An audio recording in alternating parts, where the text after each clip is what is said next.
Kami dengar dan kami catat.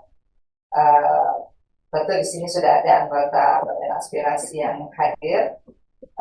Jika ada yang ingin menyampaikan pertanyaan, pendalaman, tanggapan, saya persilakan.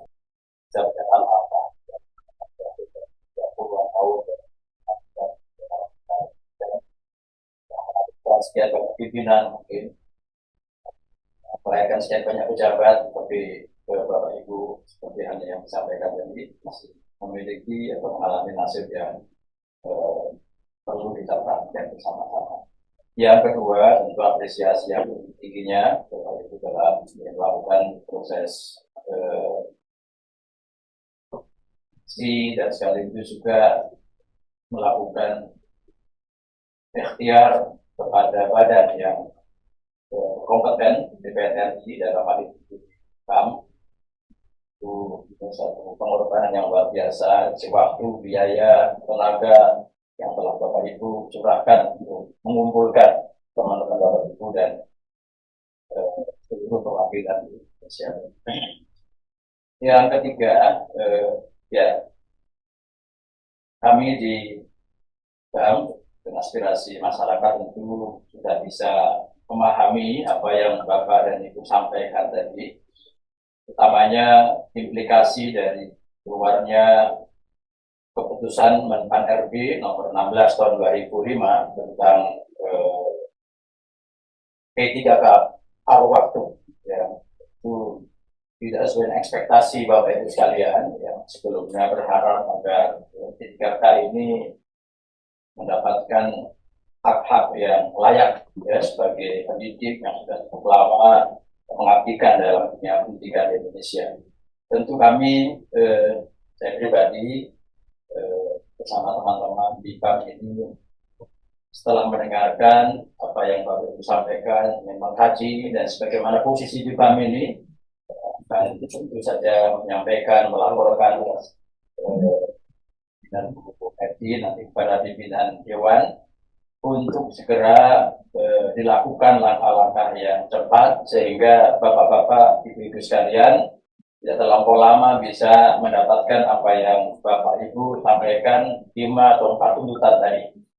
Tentu saja tidak biasa salam pagi hari ini, siang hari ini, karena tentu posisi BAM ini telah mendengarkan, mengkaji, kemudian memberikan catatan-catatan, menyampaikan kepada pimpinan, lalu pimpinan nanti akan distribusikan apa-apa yang penting dari hasil diskusi kita ini kepada komisi-komisi yang terkait atau juga kepada mitra atau badan negara yang tentu saja terkait dengan Bapak Ibu sekalian sebagai guru. Saya kira demikian Ibu Ketua yang saya sampaikan. Sekali lagi sangat terima kasih Bapak Ibu sekalian telah mengabdikan pendidikan dalam waktu yang lama dengan penuh keikhlasan, dedikasi yang luar biasa. Terima kasih. Assalamualaikum warahmatullahi wabarakatuh. Izin meluruskan pimpinan agar tidak menjadi satu hal yang framing yang luar biasa di luar. Kami ini aliansi honorer R2 R3 itu tidak berbicara guru Bapak. Kami berbicara seluruh honorer yang ada di Indonesia itu, entah itu teknis, kesehatan dan semuanya. Kalau Bapak lebih menekankan ke ini guru, khawatir teman-teman kecewa yang menunggu di luar. Terima kasih. Terima kasih atas koreksinya. Tadi banyak ilustrasi pendidikan sehingga saya akan terbawa dengan ilustrasi Bapak Ibu semua. Terima kasih Ibu. Ya, mungkin yang masuk kebanyakan yang mewakili apa berlatar belakang pendidikan tadi ya. Tidak ya sebetulnya ya. Ya, ya. Dokter, bidang. Ya, ya. Terima kasih tadi sudah disampaikan oleh Pak Hafiz. Ya, iya Pak Andri. Ya, terima kasih. Kita pada aspirasi masyarakat, Bapak Ibu yang kami hormati, saya terus terang tadi lagi memimpin rapat di Komisi 6, tapi saya diminta oleh pimpinan DPR untuk datang ke Badan Aspirasi Masyarakat untuk khusus menerima aspirasi Bapak dan Ibu sekalian. Jadi memang sudah tepat, aspirasi ini sudah disampaikan ke Badan Aspirasi Masyarakat yang dipimpin oleh Bu Neti. Tentu kami akan segera follow up ini kepada pimpinan DPR sehingga kita bisa segera mengurai permasalahan dan juga bisa segera menyelesaikan permasalahan Bapak dan Ibu sekalian yang sudah tergabung pada kesempatan. Saya tidak ingin banyak omong-omong, ya. Aspirasi Bapak dan Ibu sudah kita catat. Tadi pimpinan DPR juga sudah menyampaikan kepada saya, tolong diterima dan kita akan serius untuk mengurus permasalahan Bapak dan Ibu sekalian. Mudah-mudahan kita bisa mengurai permasalahan ini baik dan bisa memenuhi aspirasi dari Bapak dan Ibu. Tapi memang saya agak kaget jumlahnya bro 1,2 juta. 7 juta, 1,7 juta. Ini honorer se-Indonesia, bukan hanya guru, tapi punya bidan, teknik semua, medis semua ya, kesehatan. Ya mudah-mudahan ini bisa kita urai. Bagi Pak Prabowo akan melakukan penghematan besar-besaran. Insya Allah kita doakan anggaran negara tersedia dan bisa eksekusi harapan Bapak Ibu. Terima kasih pimpinan. Wassalamualaikum warahmatullahi wabarakatuh.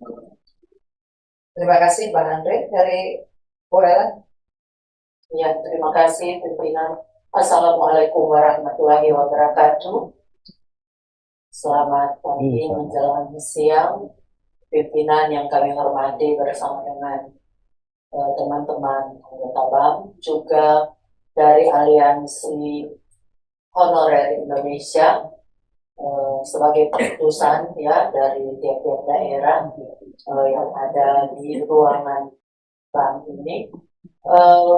Pertama tentunya apresiasi yang tinggi kepada semua honorer, baik itu R2 maupun R3 yang kami melihat secara langsung ya di daerah bagaimana kerja-kerja dari para honorer ya yang dalam tanda kutip bahwa honorer ini kadang melebihi dari ASN ya. Jadi mereka dikasih tanggung jawab yang mampu mereka lakukan, yang mungkin ya ada beberapa yang ASN tidak bisa, tapi honorer bisa lakukan itu, bisa menyelesaikan itu. Ya, jadi itu sebabnya saya sangat mengapresiasi adik-adik semua, dan apa yang kami lihat selama ini bertahun-tahun masalah honorer yang seperti tidak ada finalnya, ya cuman menggantung.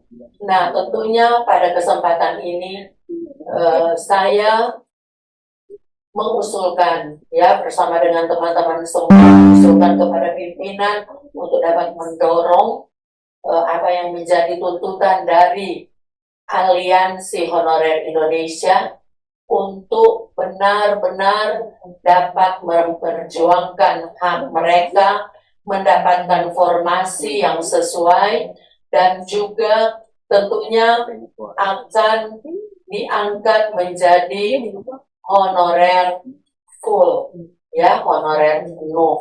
Karena mengingat bahwa jasa-jasa dari adik-adik honorer ini bukan main-main, ya.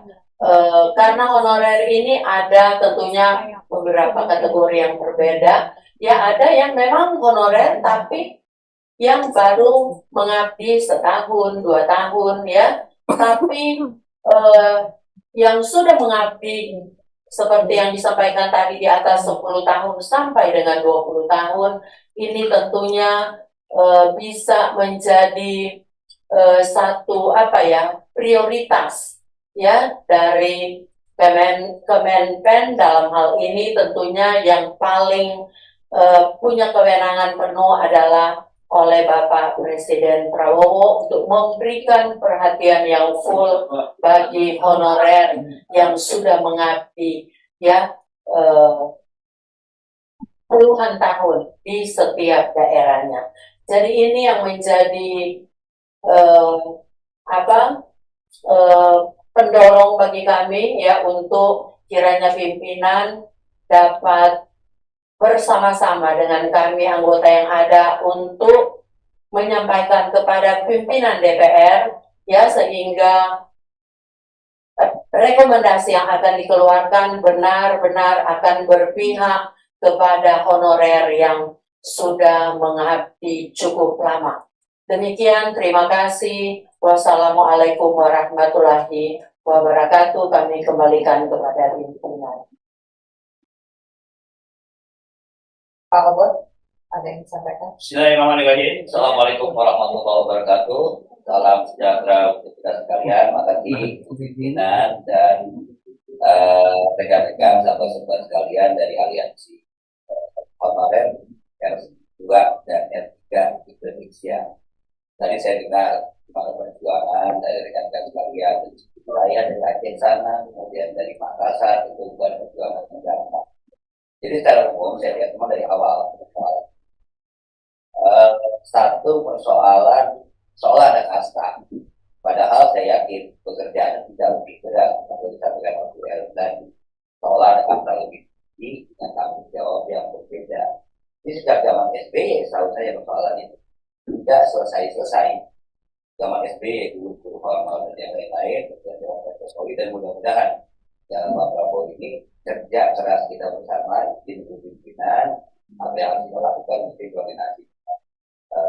Karena di bawah ini badan aspirasi kita tidak bisa memanggil kementerian atau yang lain-lain, dan kita koordinasi dengan komisi-komisi yang lain. Bang Andre tadi jelas sampaikan ada instruksi dari pimpinan dari DPR RI untuk berjalan di persoalan ini. Mudah-mudahan kita sama-sama berjuang bersama-sama berdoa ini perjuangan bersama itu tidak sia-sia. Terima kasih.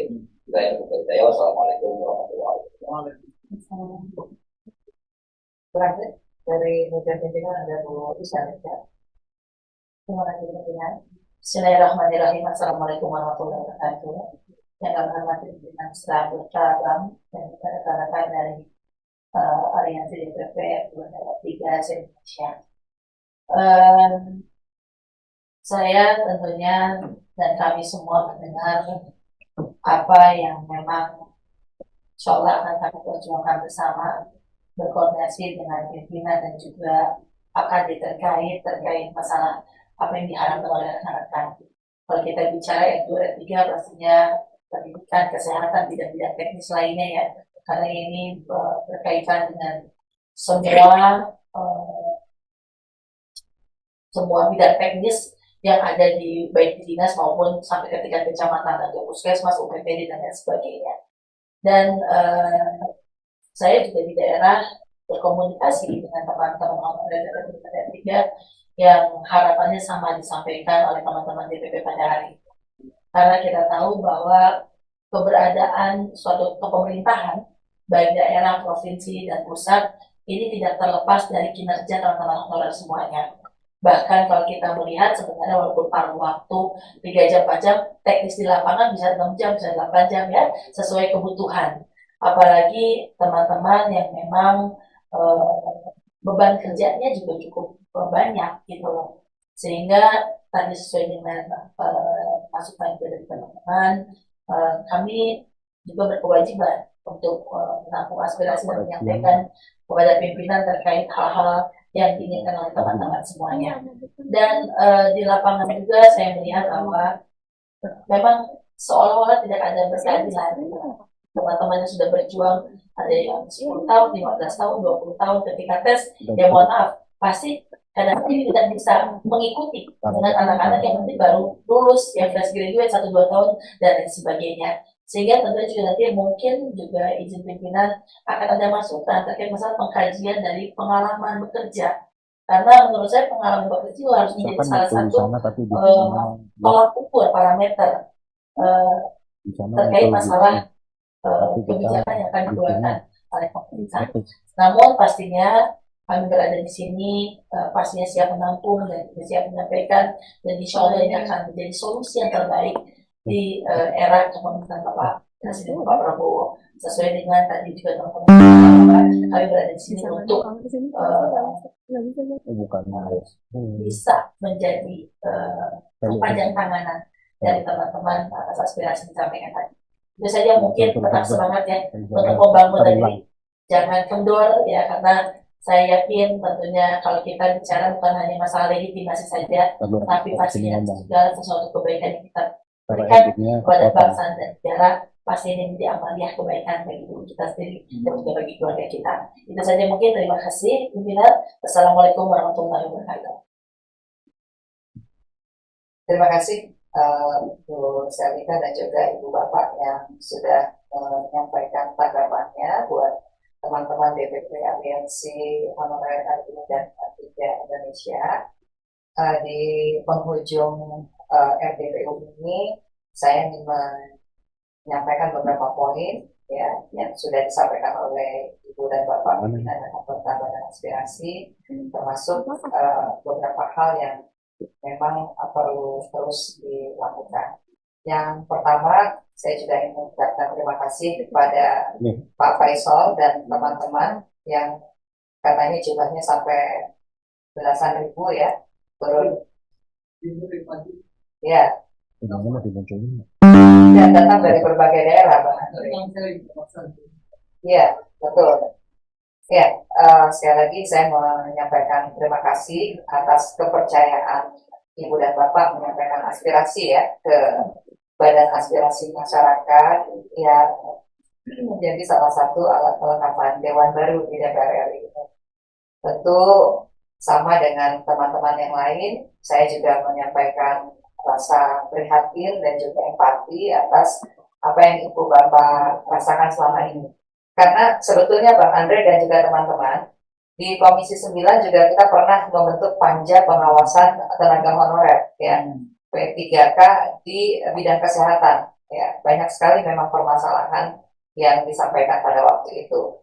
Ya, tentu saja sejalan dengan semangat teman-teman, pimpinan dan anggota Badan Aspirasi Masyarakat, nantinya akan membuat catatan dan rekomendasi yang akan disampaikan kepada pimpinan DPR RI. Kenapa? Karena saya yakin masalah honorer ini juga sudah banyak dibahas di Komisi 10 terkait pendidikan, kemudian juga di Komisi 9 terkait kesehatan, atau kemudian di Komisi 4 juga ada yang terkait dengan tenaga penyuluh ya di pertanian dan seterusnya. Dan bahkan di Komisi 2 yang memang banyak sekali kebijakan aturan yang terkait dengan honorer dibahas di sana, itu juga sudah banyak dilakukan.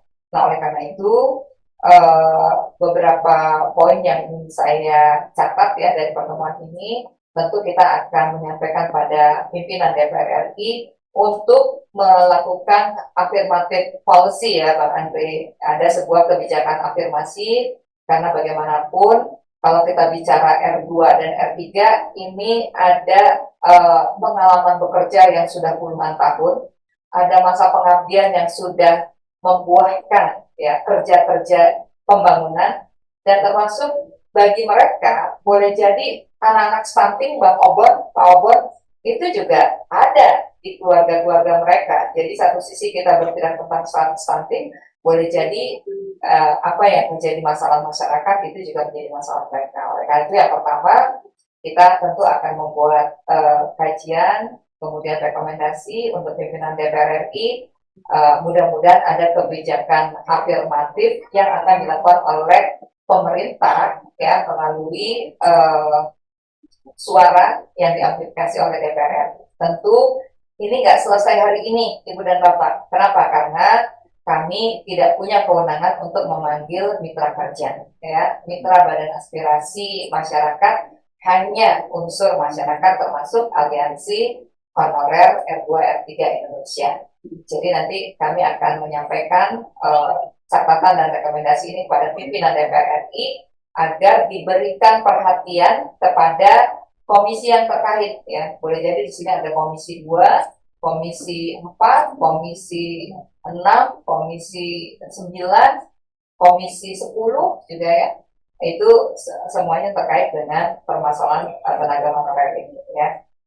Yang kedua, tentu kita juga akan menyampaikan perlunya penyelarasan anggaran pusat dan daerah. Tadi juga sempat disampaikan Presiden Prabowo Subianto sudah menyampaikan komitmennya ya melakukan efisiensi anggaran. Ya mudah-mudahan ini juga berdampak pada upaya dana alokasi umum yang nantinya diberi tanda ya diberi di earmark ya itu betul-betul untuk P3K, ya seperti itu.